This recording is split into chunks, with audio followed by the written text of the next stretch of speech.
एक आदमी ने एक बहुत ही खूबसूरत लड़की से शादी की।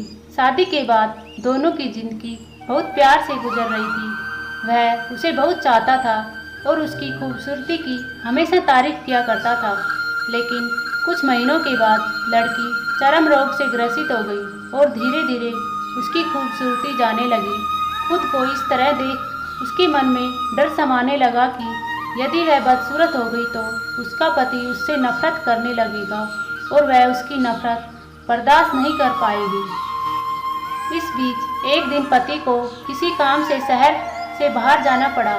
काम खत्म कर जब वह घर वापस लौट रहा था, उसका एक्सीडेंट हो गया। एक्सीडेंट में उसने अपनी दोनों आंखें खो दी, लेकिन इसके बावजूद भी उन दोनों की जिंदगी सामान्य तरीके से आगे बढ़ती रही। समय गुजरता रहा और अपने चर्म रोग के कारण लड़की ने अपनी खूबसूरती पूरी तरह गंवा दी।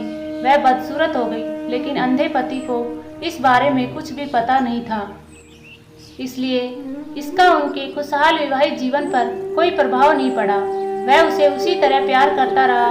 एक दिन उस लड़की की मौत हो गई। पति अब अकेला हो गया था। वह बहुत दुखी था। वह उस शहर को छोड़कर जाना चाहता था।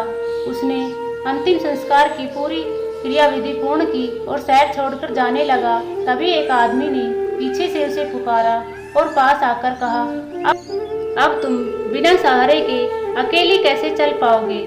इतने साल तो तुम्हारी पत्नी तुम्हारी मदद किया करती थी। पति ने जवाब दिया, दोस्त, मैं अंधा नहीं हूँ। मैं बस अंधा होने का नाटक कर रहा था, क्योंकि यदि मेरी पत्नी को पता चल जाता कि मैं उसकी बदसूरती देख सकता हूँ तो यह उसे उसके रोग से ज़्यादा दर्द देता। इसलिए मैंने इतने साल अंधे होने का दिखावा किया।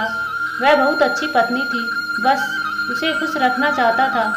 यह कहानी हमें सिखाती है कि खुश रहने के लिए हमें भी एक दूसरे की कमियों के प्रति आंखें बंद कर लेनी चाहिए और उन कमियों को नज़रअंदाज कर देना चाहिए। अगर आपको यह कहानी पसंद आई हो तो लाइक और शेयर करना ना भूलें और चैनल पर नए हो तो सब्सक्राइब जरूर करें। धन्यवाद दोस्तों।